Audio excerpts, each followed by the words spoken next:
Thank you so much, Dr. Gupta, for coming by. Yeah, thank you. Dr. Leif, welcome to India and welcome to Chandigarh this organization and conference. Yes. And may I ask you something about... Absolutely. There are some, we in our outpatients department, we face some patients who are having 𝗱𝗺𝗁 problem, and they are young. Especially in sports persons, sometimes it happens that cartilage breaks down due to a direct injury to the with the sports.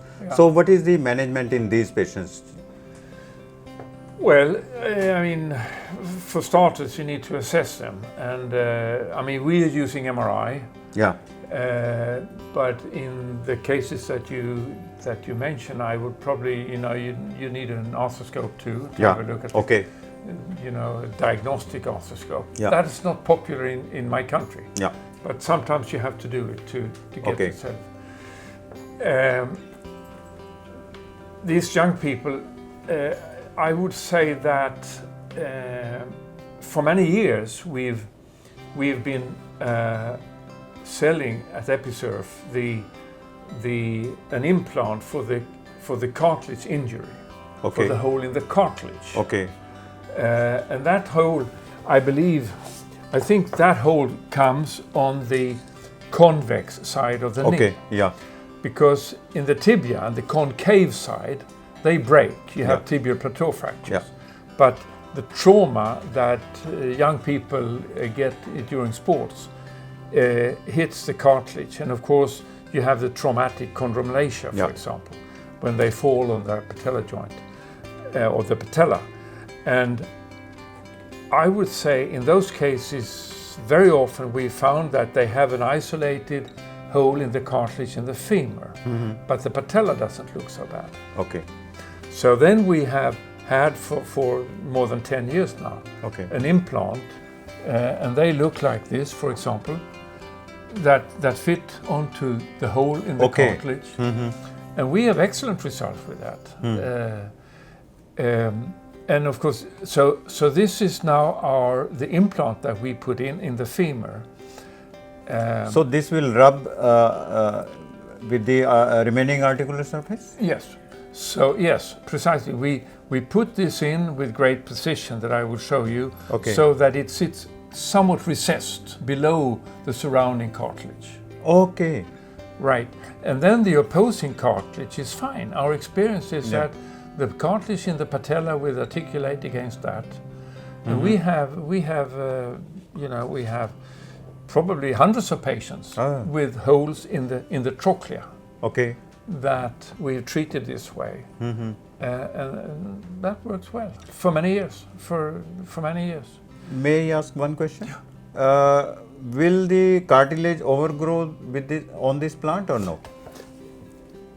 The thing is that we put 𝗺𝗁𝗁𝗃. So this is coated first with titanium and then with 𝗺𝗁𝗁𝗃. Bone will grow, but bone will grow onto but not the cartilage. Yes. Yes. We have shown, and you will get a publication on that. Okay. We have shown that also cartilage will grow onto the 𝗺𝗁𝗁𝗃. Oh, yes. Good. So we are effectively sealing the hole in the cartilage. Yeah. And I think that's important because that will prevent joint fluid from being squeezed down in the interface and create osteolysis and loosening. And in fact, we've put in about 2,000 of these now, and we have not had a single case of loosening, not one. So. And you put it in one stage while doing arthroscopy. If you find a hole, maybe 2 by 2 centimeter or 3 by 3 centimeter, you have different sizes for it. We have different sizes because this is patient specific. Patient specific, yes. Yes, so we have different sizes. We even have a twin like that if the lesion is greater. Yeah. And this can sit, oblique, it can sit anywhere in the So we put it in just where it needs to be. Now the new thing is that sometimes when these young people get somewhat older, we have a problem in, at least where I come from, with young women, even young girls. Yeah. We have the in-squinting patella, dislocating patella. Yeah, dislocating patella. And we do tuberosity transfer and all sorts of things. And that usually doesn't work. And so they come back to us when they are 35 years old. Okay. With osteoarthritis, right, on both sides. So then that's why we have now on top of this we have created an implant also for the patella. So this is a bipolar implant that is patient specific. Oh, yes. It will fit that. So that is specific and fits that trochlea, and this is fits in patella. Yes, this in fits patella. the patella. Yes. Right. And so what we do is that we take an MRI MRIs, and then we produce a damage marking report that shows you how the lesion looks in the trochlea and on the patella.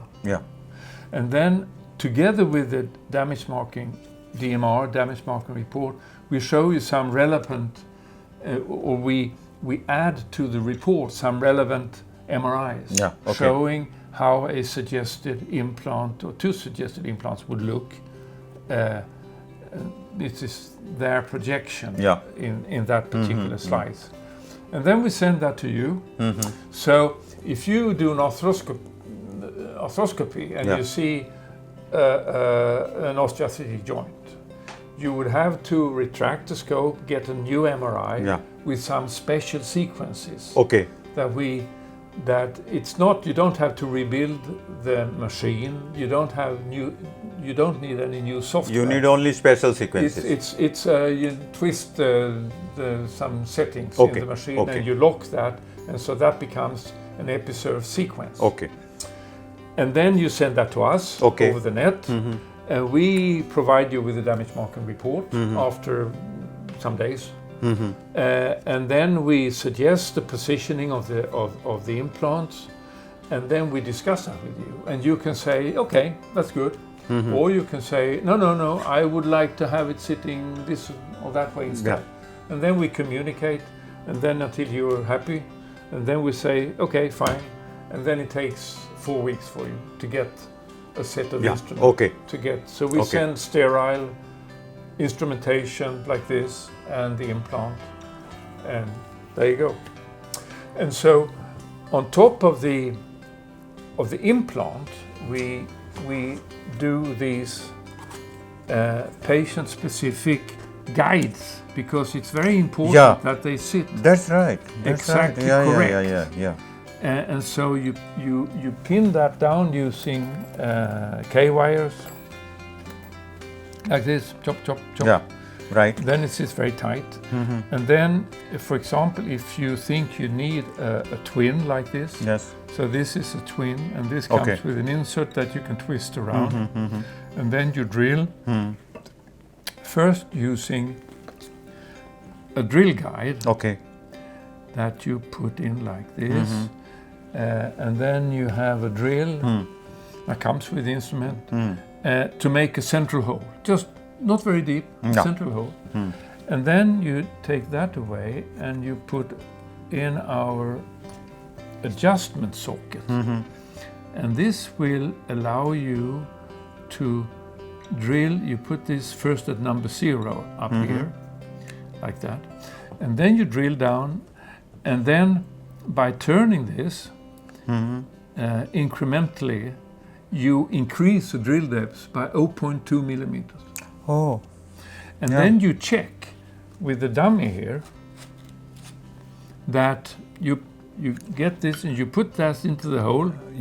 And then you check that you're sitting, if there is cartilage all the way around, you want to be slightly recessed, like 0.5 millimeter down. But if there is bone, you want to sit flush or possibly even a bit proud. But you can adjust that using this device here. So you put it in it very precisely, and of course the angulation will always be perfect. And so that's in the trochlea, and then we have the same system in the patella, like this. I hold for you. You can. Now you make a hole with it. And then we pin it down. And then we use the same holes. You put this in. And by rotating, you will increase the depth. You have this. And by increasing, and then you do the same thing. And then you put in, of course, and this you can put in without cement in the trochlea.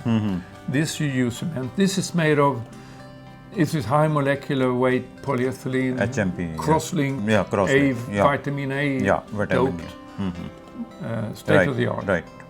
So, and that will fit perfectly onto onto the patella. Yeah. Okay. And then you're done. And when do you allow weight bearing in these cases? Immediate or sometimes on partial weight bearing? Well, we suggest that they use crutches and put weight until the pain threshold for 4 weeks. 4 weeks. A month. Yeah. That's enough for the hydroxyapatite to grow onto this. And then they can do whatever they want. And that's about the time it takes for the wound to heal anyway. So they won't be jumping around day after surgery. So it's a quick thing, really. And when do you allow contact sports? Well, when the musculature, when they can protect the joint, it's a matter of the physical rehab. But the implant, after 4 weeks, 4 weeks is okay. You can do whatever you want with the implant. Yes. And so, and our first patient is now 11 years down the line. Okay. With a unipolar in the trochlea, or also, of course, we have also for condyles also. Yeah, for you the can condyle, use it for condyles. Absolutely, condyles absolutely. Also. Yes. And so they are.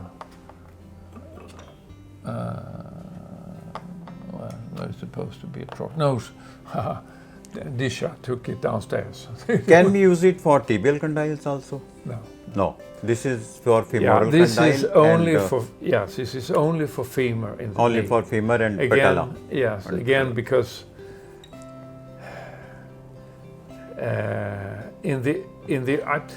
I believe that you may not agree, but I think osteoarthritis in the knee, in most cases, not in all cases, but in most cases, starts with traumatic episodes early on. Yes, and then you even if you don't, sometimes you have an osteochondral fracture. You flip loose a part, definitely, and it sits here, and then you have a hole in the knee. But even if you don't flip a part loose, you crush the cartilage with trauma, much like you do in the patella with a traumatic osteochondral. Absolutely right.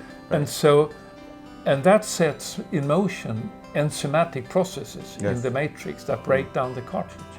And after maybe 15 years, you have a hole in the cartilage.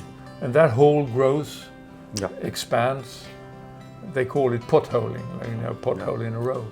And then after another 15 years, you have osteoarthritis in the knee, and then you need a total knee.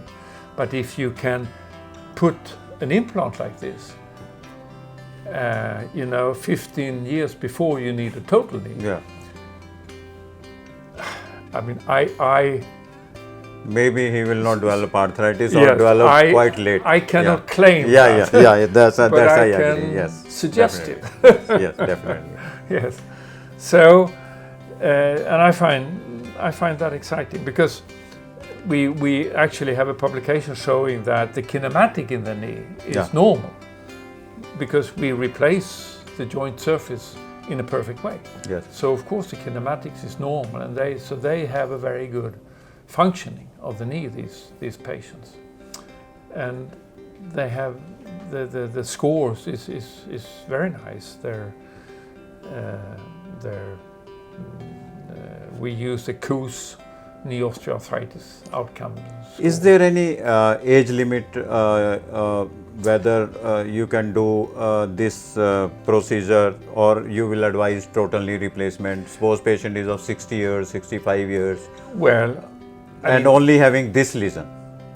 Yes, I suggest that. We originally said that we aim for the gap patient, the patients that are too old for biological cell transplant. Definitely. And too young for total knees.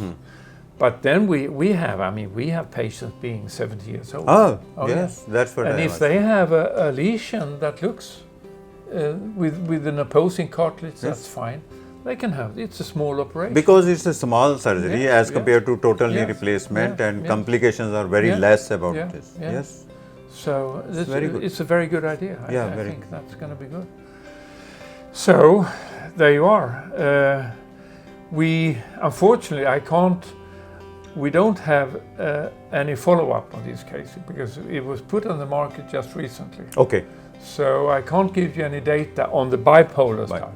We have lots of results on the unipolar since 10 years back. But there are equivalent products on the market with the bipolar, with a trochlear implant and epithelium, and they work, and so this should work well too. But the product looks wonderful. I think the patient should have good results about it. And what we do add is the patient-specific patient-specific implants. And the very precise instrumentation. Yes. So we that helps put it in just right. So I think that's exciting. So thank you very much. My thank you for enlightening me about this procedure and implants. Thank you for coming by. Thanks a lot. Thank you.